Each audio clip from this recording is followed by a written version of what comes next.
नमस्कार, आप देख रहे हैं पावर ब्रेकफास्ट। रिकॉर्ड स्तरों के करीब हैं इंडियन मार्केट्स। जी हां, कल के सत्र में हमने रिकॉर्ड क्लोजिंग तो दे दी, यानी कि अब तक की सबसे बेहतर स्तर पे क्लोजिंग दी।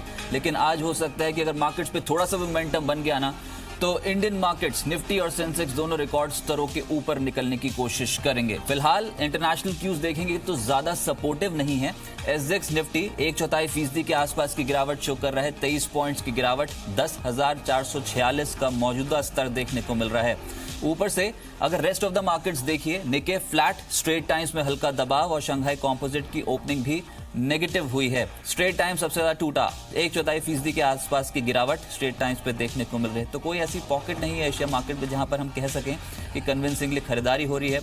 कॉस्पी पॉजिटिव, ताइवान में हालांकि 1/4% के गेंस आ चुके हैं। लोअर लेवल से रिकवरी ताइवान में देखने को मिल रही है, अब 23 पॉइंट्स ऊपर आ चुका है। लेकिन फोकस में है अमेरिकन मार्केट्स, क्योंकि वहां पर टैक्स कटौती का जो मुद्दा है वो गहराता चला जा रहा है। डाउ जोन्स, एसएनपी और नैस्डैक कल के सत्र में गिरावट थी, लेकिन ये बता दूं कि आज जो फ्यूचर्स हैं, डाउ जोन्स फ्यूचर्स, वो आज पॉजिटिव टेरिटरी में कामकाज कर रहे हैं।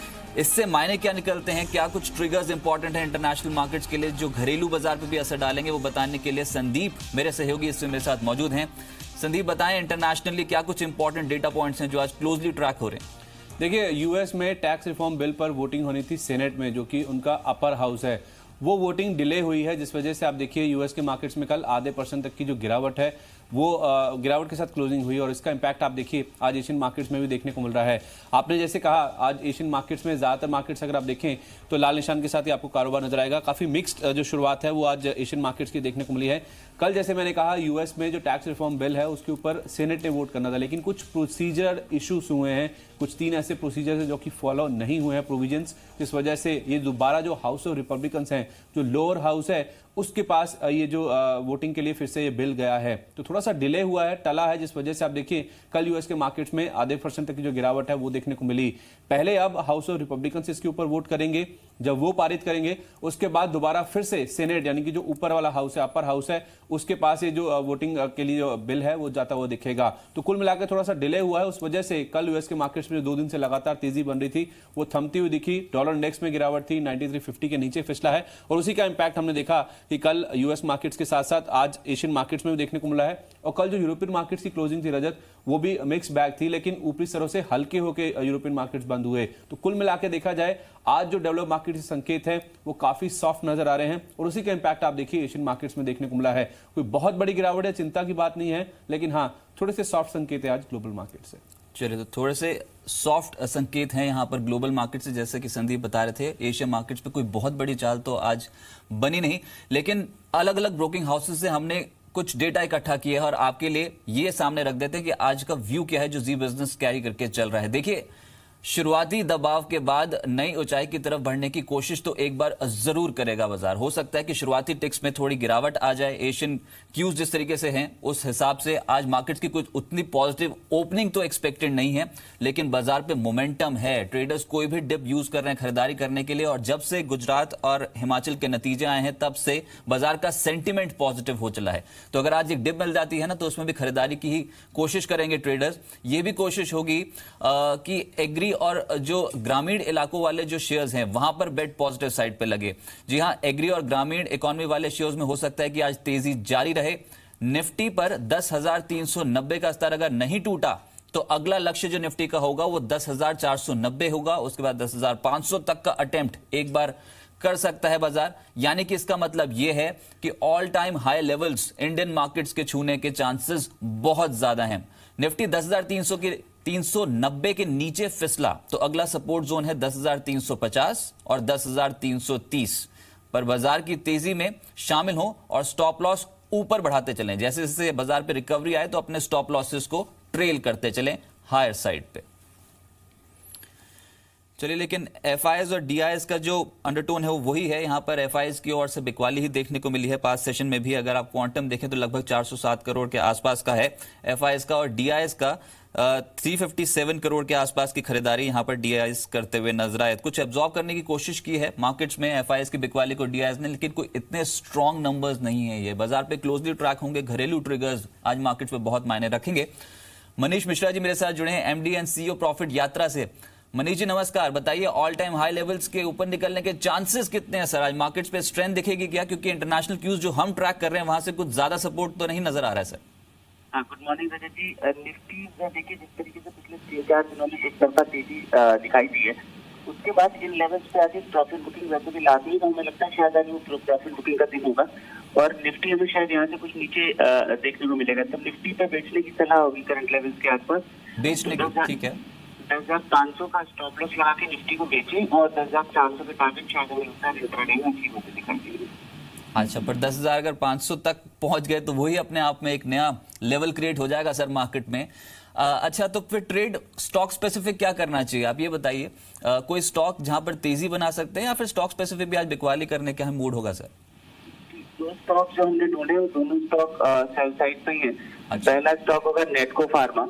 कल जिस तरह से मार्केट में एक तेजी थी, लेकिन उसके बावजूद ये स्टॉक अपने दिन के सबसे निचले स्तरों पर बंद हुआ। उसके बाद हमें लगता है कि शायद इसमें एक गिरावट का दौर अभी जारी रहेगा। तो नेटको फार्मा को बेचने की सलाह होगी 955 रुपए के टारगेट के लिए। हाँ।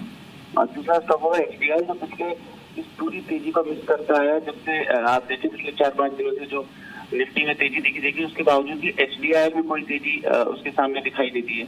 इसके चार्ज काफी वीक है, तो 51 के टारगेट के लिए HDI को भी बेचने की सलाह होगी। चलिए, नेटको फार्मा पे आप नेगेटिव हैं और HDI लिए भी बिकवाली की सलाह। बहुत शुक्रिया सर मेरे साथ जुड़ने के लिए। आप मार्केट से बोल रहे हैं जो मोमेंटम है हो सकता है हायर एंड पे थोड़ा वीक पड़े, एक बार अगर रिकॉर्ड लेवल्स लग जाएं तो उसके बाद प्रॉफिट बुकिंग की सलाह आप दे रहे हैं, जिसमें नेटको और साथ साथ HDIL दोनों ही हायर लेवल्स पे स्लिप हो सकते हैं। मार्केट्स पे आप एक रेंज पकड़ के चल रहे हैं 10,400 से 10,500, लेकिन आप बोल रहे हैं जैसे जैसे 10,500 के करीब पहुंचते जाएं तो बाजार पे प्रॉफिट बुकिंग करें। मनीष मिश्रा जी की राय है। लेकिन फटाफट से कुछ कॉल्स आपको बता देते हैं। अलग अलग ब्रोकिंग हाउसेस का व्यू है ये। मार्क्सन्स फार्मा खरीद के चलें। अगर आप इंट्राडे प्ले करना चाहते हैं तो 3650 का लगा लीजिए स्टॉप लॉस। टारगेट 41 तक के देखने को मिल सकते हैं। चॉइस ब्रोकिंग के रडार पर है ये शेयर। दूसरा स्टॉक जहां पर तेजी बन सकती है वो है ITI लिमिटेड। कल के सत्र में भी स्ट्रांग था, 6% का मूव ऑलरेडी डिलीवर कर चुका है कल। 128 का अब एक स्टॉप लॉस लगाइए अपने ट्रेड्स पे। अगर तेजी बनाते हैं तो 144 ये आज दिन का टारगेट होगा ITI पे। साथ साथ बेचना है तो HCL टेक बेचा जा सकता है। इक्विटी रश की सलाह है कि 855 ये टारगेट रखें, स्टॉप लॉस लगा लीजिए 885। HCL टेक शॉर्ट का कैंडिडेट है। एक है अमर राजा बैटरी, डेरिवेटिव मार्केट पे स्ट्रांग है ये, 795 का लगा लीजिए स्टॉप लॉस। टारगेट 840 तक के देखने को मिल सकते हैं। और जो बैटरी स्टॉक्स हैं कल के सत्र में फिर से चल पड़े हैं। अमर राजा की लीडरशिप स्ट्रांग थी कल। तलवलकर्स IDBI कैपिटल मानता है खरीद कर चलें, 327 का टारगेट होगा। स्टॉप लॉस 312 का इस ट्रेड पे लगाना होगा।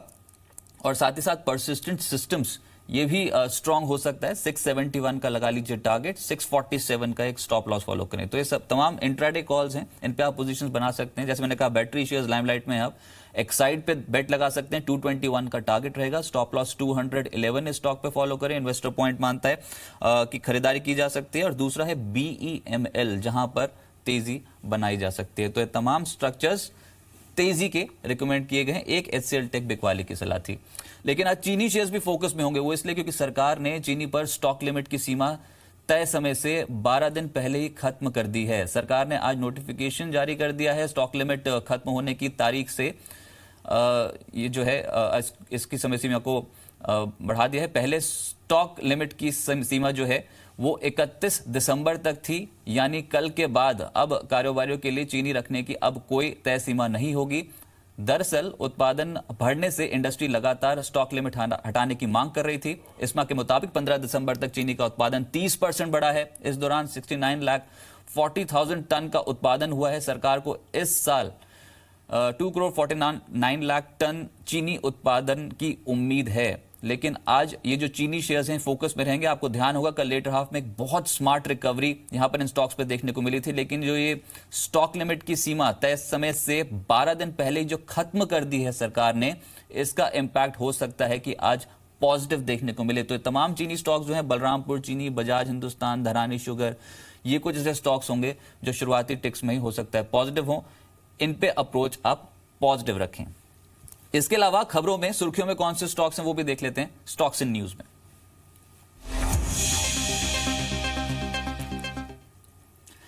अंचल बताएं आज फोकस कहां पर रहने वाला है? कौन से स्टॉक्स पे व्यू पॉजिटिव रखें या फिर नेगेटिव जहां पर न्यूज फ्लो स्ट्रांग है? शुगर तो आप ऑलरेडी डिस्कस कर चुके हैं रजत, लेकिन आज आपके लिए बाजार में HDFC ग्रुप फोकस पे रहना चाहिए। पहले तो HDFC बैंक, कल शाम इसकी बैठक, बोर्ड बैठक खत्म हुई और कई सारे फैसले आए और सबसे अहम फैसला ये था कि कंपनी इक्विटी के जरिए 13,000 करोड़ जुटाएगी। तो कहीं ना कहीं वो सबसे क्रिटिकल रहेगा। अब कौन पार्टनर्स इसमें इन्वॉल्व होते हैं, कौन इक्विटी शेयर खरीदते हैं कंपनी में, वो क्रिटिकल रहेगा। लेकिन इसके बाद दूसरा अहम फैसला लिया गया, HDFC बैंक में कंपनी 8500 करोड़ तक का निवेश करेगी।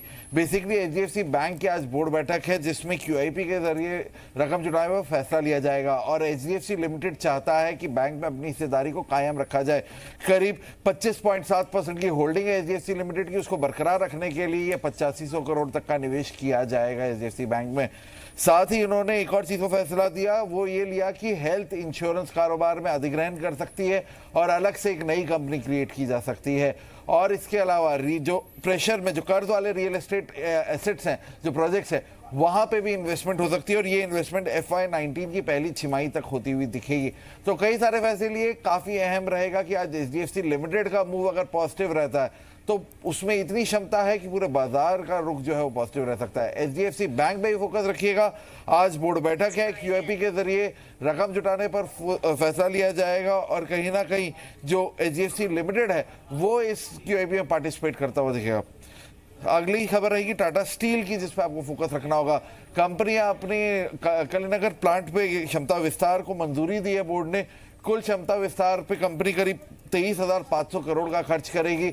जो प्रोडक्शन सीमा है उसे 3 मीट्रिक टन पर एनम से बढ़ाकर 8 मीट्रिक टन, ऑलमोस्ट 3 गुना करने की योजना है। तो कहीं ना कहीं आज टाटा स्टील भी एक पॉजिटिव मूव में रह सकता है। भारतीय एयरटेल, हाल फिलहाल में जो पीछे आपने रहे याद होगा कि UADI ने इनके EKYC नॉर्म्स का जो EKYC लाइसेंस था उसे खारिज किया था।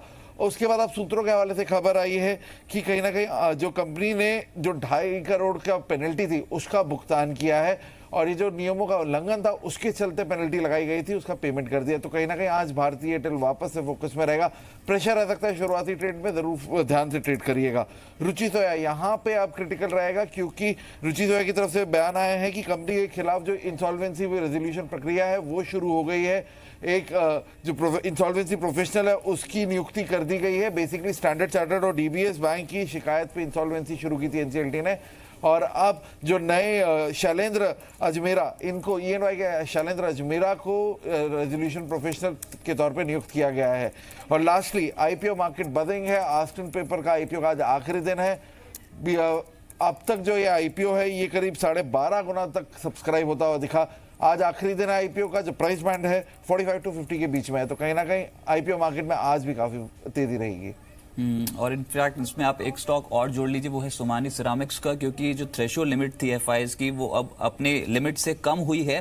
तो FIs फिर से पोजीशंस बना सकते हैं सोमानी सिरामिक्स में। आप इस स्टॉक पे भी व्यू लेकर चल सकते हैं। जो तमाम स्टॉक्स अंचल ने बताए इस श्रेणी में हो सकता है कि जो आउट परफॉर्मेंस देखने को मिले कुछ चुनिंदा स्टॉक्स में, लेकिन सोमानी सिरामिक्स एक सिरामिक्स से जुड़ा हुआ जो शेयर है, यहाँ पर आज हरकत तेज हो सकती है। 3% के आसपास की तेजी स्टॉक पे देखने को मिली, लेकिन जो थ्रेशोल्ड लिमिट है FIs की वो कम हुई है, अपनी लिमिट से कम हुई है वो सीमा।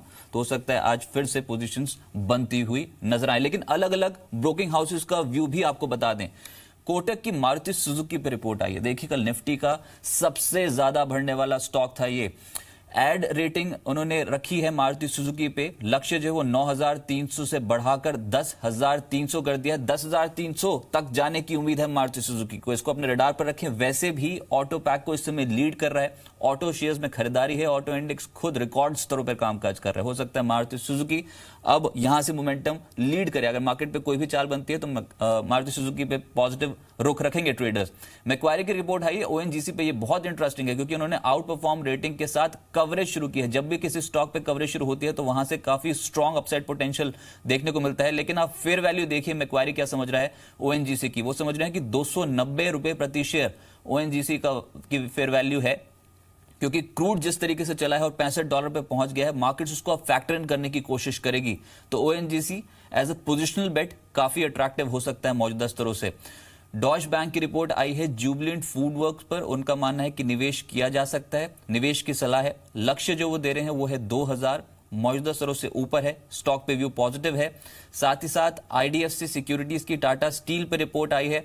अभी अंचल भी इस स्टॉक का जिक्र कर रहे थे, लेकिन टाटा स्टील पे आईडीएफसी सिक्योरिटीज ने आउट परफॉर्म रेटिंग दी है और जो वो लक्ष्य लेकर चल रहे हैं वो है 759, फिलहाल 710 के लेवल पे है। मौजूदा स्तरों से एक अच्छी खासी अपसाइड इस पर्टिकुलर स्टॉक पे देखने को मिल सकती है। अगर आप इंटरनेशनल मार्केट्स अगर आज ट्रैक कर रहे हैं बाजार की ओपनिंग के लिए, तो कुछ ज्यादा सपोर्टिव क्यूज आपको इंटरनेशनल मार्केट से नहीं मिलेंगे। निके बिल्कुल फ्लैट है, एसजीएक्स निफ्टी में अब 15 पॉइंट्स के आसपास की गिरावट है, लेकिन ये बता दूं आपको कि रिकॉर्ड स्तरों पर जब भी मार्केट होती है तो थोड़ी नर्वसनेस जरूर होती है, लेकिन वो रिकॉर्ड लेवल्स एक बार टेस्ट जरूर होंगे। लोअर लेवल्स पे फिर से खरीदारी करने की ही सलाह दी जाएगी। इंपॉर्टेंट ये है कि बाजार जो मौजूदा स्तर हैं उनको होल्ड कर जाएं और 10,400 से 10,500 की रेंज आप मोटी मोटी पकड़ के चलें। मार्केट्स पे अब उतने स्ट्रांग रिटर्न्स मिलने की गुंजाइश कम हो जाएगी। थीम जो है मार्केट की वो है एग्री शेयर्स। कल भी सत्र में काफी आउट परफॉर्म कर गए, हो सकता है कि आज के सत्र में भी आउटशाइन करें मार्केट्स को, लेकिन कमोडिटी मार्केट यहां पर फोकस में रहेगा। गोल्ड और सिल्वर कल के सत्र में मामूली गिरावट देखने को मिली। क्रूड अंतर्राष्ट्रीय बाजारों पे बहुत पॉजिटिव है। राजीव कपूर साहब मेरे साथ इसमें मौजूद है ट्रस्ट लाइन सिक्योरिटी से। राजीव जी नमस्कार। क्रूड पे रणनीति बताएं सर। कल भी गेन्स थे और ब्रेंट और नाइमेक्स क्रूड आज भी पॉजिटिव है, क्या करना चाहिए क्रूड पे?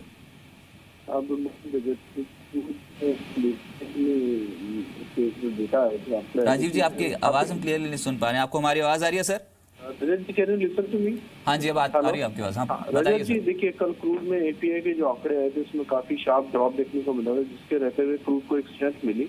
हालांकि आशंका ये थी कि शायद अमेरिका की जो प्रोडक्शन है वो बढ़ रही है और उसके कारण क्रूड पर थोड़ा दबाव देखना मिला था, बट कल एपीआई ने काफी सपोर्ट दिया है और टेक्निकली भी 3650-60 एक अच्छे सपोर्ट की तरह काम कर रहा है। जब तक ये ब्रेक नहीं होता है मेरी राय रहेगी बाय करना चाहिए अराउंड 3680 पर। 3640 का स्टॉप लॉस रखना चाहिए, 3730 से 3750 के टारगेट की।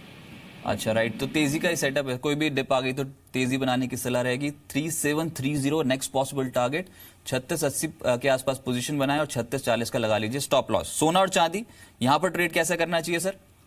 मुझे सोना चांदी भी थोड़ा अट्रैक्टिव दिखता है डिप पर। मुझे लगता है एक बार सोना जो है 28,650 28,750 तक जा सकता है। इसमें भी डिप पर खरीदारी की सलाह रहेगी। 28,350 आए खरीदना चाहिए। स्टॉप लॉस रखना चाहिए 28,240 का। पहला लक्ष्य रखना चाहिए 28,550 और फिर 750।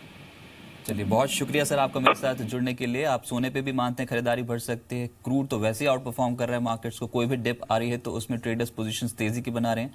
इसी आधार पर हो सकता है कि आज मार्केट पे ट्रेड बनते हुए नजर आए। क्रूड पे पॉजिटिव, सोने पे भी निचले स्तरों से एक रिकवरी के चांसेस हैं। लेकिन आगे बढ़ते हैं, बड़ी खबरों का रुख करते हैं। एयर इंडिया विनिवेश की प्रक्रिया जारी है। एविएशन मिनिस्टर अशोक गजपति राजू ने कहा है कि विनिवेश के कई तरीकों पर विचार किया जा रहा है। साथ ही उन्होंने ये भी कहा कि इंडिगो बदतमीजी मामले में संसद में जल्द रिपोर्ट देंगे और टिकट कैंसिलेशन में एयरलाइंस की मनमानी नहीं चलेगी। Air India, there's an alternative mechanism that at the highest level a decision has taken place. Now I'm a member on that and it's headed by the finance minister. The idea is how to make Air India a vibrant airline, professionalize it. Because people like us feel that Air India is a good airline and it should not go the Kingfisher way. If any violation has happened, it should be brought to the notice. A citizen-centric approach was taken and that Air Seva app was also brought up. All airlines, airport operators, everyone in the ecosystem is on it. So anyone can come there, give their grievance or if this thing and get a redressal and their timeline's fixed. साथ ही aviation कंपनियों की मनमानी और in fact jet Airways ने जिस तरीके से हाल फिलहाल में जो इंसिडेंट्स देखने को मिले थे जेट एयरवेज में अनियमितता को लेकर शिकायतें मिली थी, उस पे अमर सिंह ने जो कि राज्यसभा एमपी हैं उन्होंने क्या कहा वो भी सुनवा देते हैं आपको। I would like to draw the attention of the House to the functioning of Jet Airways aircrafts which have been involved in several incidents of ground collision, tail strike, etc. during the current year. Besides complaints, these are against its pilots who are often late on duty, which has resulted in inordinate delay of flights, causing great inconvenience to passengers. There has also been reports in the press several times but no action has been taken against the management. I would request the Honourable Minister to inform the House about remedial steps taken in the matter by against Jet Airways and its top management.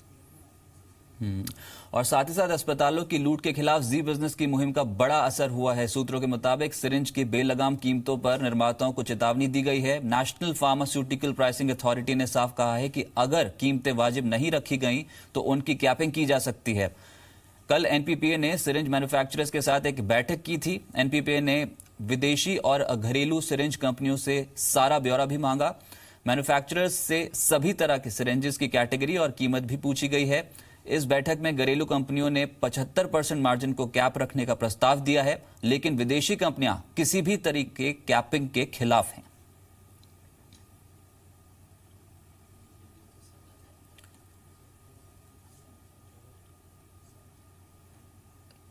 चलिए, हमारे साथ इस समय Rajiv Nath ji, president syringe manufacturers association के से मौजूद हैं। राजीव जी नमस्कार, स्वागत है सर। ये जो सिरिंज कीमतों पर जो चेतावनी जारी की है एनपीपीए ने कि कैपिंग की जा सकती है अगर कीमतों पे लगाम ना रखी कंपनियों ने, इसको आप कैसे देखते हैं?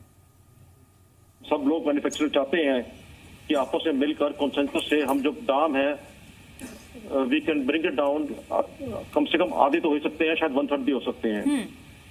और इसके लिए हमने इंटरनली एक प्लान बना के हमने 3 महीने का टारगेट भी हमने दिया था अपने आपस के मेंबर्स को, और एक फॉर्मूला बना के दिया था कि इसके हिसाब से अपने प्राइसेस रिड्यूस करिए ताकि जो हमारी एक्सट्रैक्टिव प्राइस कम हुई है इतने सालों में, उसका जो फायदा है वो कंज्यूमर को मिल सके। और अगर रेट कम होंगे तो जो सिरिंजेस का दुरुपयोग होता है, जो सिरिंजेस रीयूज होती हैं, वो भी शायद रीयूज का भी फर्क पड़ेगा उस चीज के ऊपर, और जो अफोर्डेबिलिटी होगी तो उससे सिरिंजेस रीयूज नहीं होंगी। लेकिन हम इस अपने उद्देश्य में असफल रहे क्योंकि कई जो मैन्युफैक्चरर हैं और इम्पोर्टर हैं वो हमारे एसोसिएशन के मेंबर्स नहीं हैं। चलिए, तो ये आप सुन रहे थे राजीव नाथ जी को, जो प्रेसिडेंट सिरिंज मैन्युफैक्चरर्स एसोसिएशन के हैं।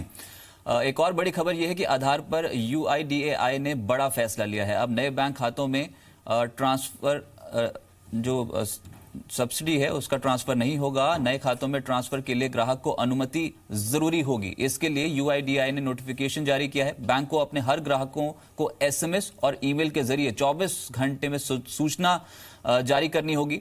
आपको बता दें कि एयरटेल की घटना के बाद UIDAI ने यह फैसला लिया है। एयरटेल पर बिना ग्राहकों की अनुमति के सब्सिडी खाता बदलने का आरोप लगा था।